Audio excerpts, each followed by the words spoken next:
बहनों और भाइयों, दोस्तों, देखिएगा, उर्दू ज़बान में, उर्दू भाषा में एक अज़ीमुश्शान शायर हो गए जिन्हें आप भी जानते होंगे। जी हाँ, मैं मिर्ज़ा गालिब साहब की बात कर रहा हूँ। उनका एक शेर है। जी हाँ, एक शेर है। हम हैं मुश्ताक और वो हैं बेज़ार, या इलाही ये माजरा क्या है। हम हैं मुश्ताक और वो है बेज़ार, या इलाही ये माजरा क्या है।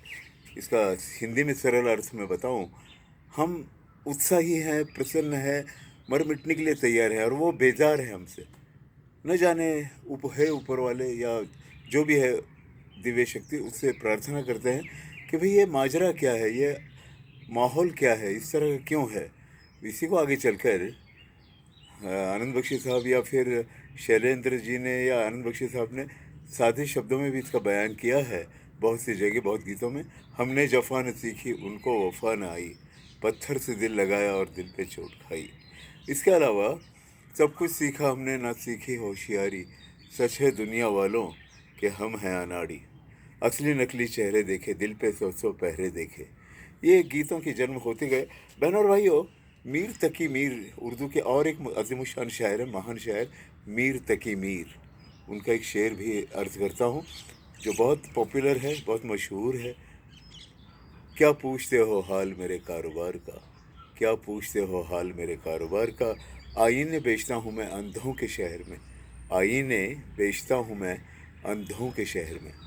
जी हाँ, इन तमाम शायरी का ये तोड़ है, सही जवाब है। आज का माहौल यही है।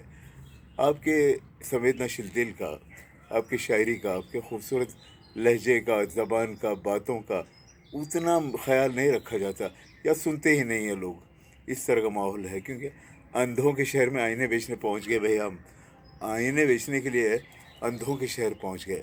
ये गलती हुई है। बहनों और भाइयों, देखिएगा क्या होता है। लोग डिप्लोमेटिक हो गए हैं, लोग बहुत डिप्लोमेटिक हो गए हैं। मैं, मेरा, मुश्तक, मेरा परिवार, मेरे बच्चे, इसके आगे कुछ सोचना नहीं है। ऐसे में अगर आप उन्हें वर्ड्सवर्थ, शेक्सपियर, शेले, मिर्ज़ा गालिब, कालिदास या और महान कोई लेखक कवि की बात करने जाओ, सुनेंगे नहीं। या आपकी खुश मिजाजी, आपका अंदाज, लबो लहजा मीठा भी हो तो सुनेंगे नहीं। ये फ़र्क आ गया है। भाई, गलती यहीं हो गई कि हम उन लोगों में पहुंच गए जहाँ उसकी कद्र ही नहीं है। इस तरह के लोग हैं, कद्र ही नहीं है। फिर उन्हें क्या सुनाएं और क्या बताएं। बहनों और भाइयों, मराठी भाषा में बहुत समृद्ध भाषा है मराठी। उसमें एक शब्द है रोडगा और कोडगा।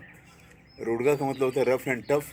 कोडगा का मतलब होता है गेंडे की चमड़ी वाला या टर्टल, कछुए की चमड़ी वाला। कछुए का जो खौल होता है उस पर कितने भी वार करो, कोई असर नहीं होगा। ध्यान। और गेंडा जो प्राणी है, जानवर है, एनिमल, उसकी भी स्किन ऐसी ही है। रोडगे का मतलब है रफ टफ, और कोडगे का मतलब है, जी हाँ, जो किसी बात से कुछ असर नहीं होते जिन पे। रोडगा और कोडगा, इसको पर्यायी शब्द हिंदी में क्या है मुझे पता नहीं, मेरा फोर्ट ऑफ बताया। और उसके अलावा बता दिया कि कोडगा यानी कि गेंडे की चमड़ी, सख्त चमड़ी वाले जिन पे असर नहीं होता है। भाई, यही हुआ है, अक्सर यही हुआ है। तो शायर ने कहे उठा एक जगह, हुस्न के फूल अक्सर बेदर्दों के हाथ बिके, हुस्न के फूल अक्सर बेदर्दों के हाथ बिके, चाहत के मतवालों को खाक मिली वीरान की। या यूँ कहिएगा, आज की भाषा में कहना हो तो, क्यों किसी को वफा के बदले वफा नहीं मिलती, क्यों किसी को वफा के बदले वफा नहीं मिलती। यही होता है कि आप उन लोगों में चले गए जहाँ इसकी कदर नहीं, इन भावनाओं की, इन जज्बात की, इन फीलिंग्स की कोई कदर नहीं उन्हें। वो बहुत डिप्लोमेटिक हैं, व्यवहारी हैं। उन्हें वही सिखाइए, उन्हें वही बताइए जो वो भाषा जानते हैं। मराठी में कहना हो तो बे का बे, बे दूनी चार, दो एक का दो, दो दूनी चार, यही समझेंगे वो। टू वन दार टू, यही भाषा है उनकी, दूसरी कोई भाषा नहीं है। रुपये की भाषा, लेन देन की भाषा, यही समझ पाएंगे। शायरी, साहित्य, ऊंची बात समझने के लिए उतने जज्बाती दिल चाहिए, साहित्यिक दिल चाहिए। वो नहीं मिले। हम गलत माहौल पहुंच गए, गलत लोगों में पहुंच गए। यूँ समझिए जनाब कि हमने हिसाब का जो सवाल था वही गलत लिख लिया, फिर जवाबात कहाँ से सही आते। मराठी में एक वाक्य है शिरीष कणेकर जी का, महान लेखक शिरीष कणेकर जी भी अपने ज़माने के विनोदी अंदाज में लिखते थे। ह्यूमरस सेंस बहुत अच्छा था उनका। अब वो नहीं है हमारे बीच, लेकिन उनकी साहित्य की ऊंचाई आज भी है। उन्होंने एक जगह लिखा था, मुळात गणित उतरून घेण्यातच चूक झाली। मग त्याची उत्तरं कशी बरोबर येणार. इसका मतलब ये हुआ कि हिसाब जो लिखा गया था, लिखना था, सही लिखा नहीं गया, फिर उसके जवाब कहाँ से सही मिलते, वो सब ये गलत आते गए. गलत एसटी में चढ़ गए, हम बस में चढ़ गए. जी हाँ, गलत बस में चढ़ गए, जाना था कहीं और, चले गए किसी और मंजिल पे. यही होता है. ऐसे गलत लोगों में मत जाइएगा.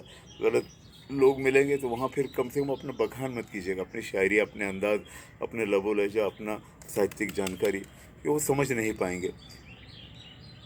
ये वो नगमा है जो हर सांस पे गाया नहीं जाता, इसके लिए कुछ ख़ास दिल मखसूस हुआ करते हैं. ये वो नगमा है जो हर सांस पे गाया नहीं जाता, इसके लिए कुछ ख़ास दिल मखसूस हुआ करते हैं. बहन और भाइयों, यही बात याद रखिए. Wish all the best. Bye bye, फिर मिलेंगे.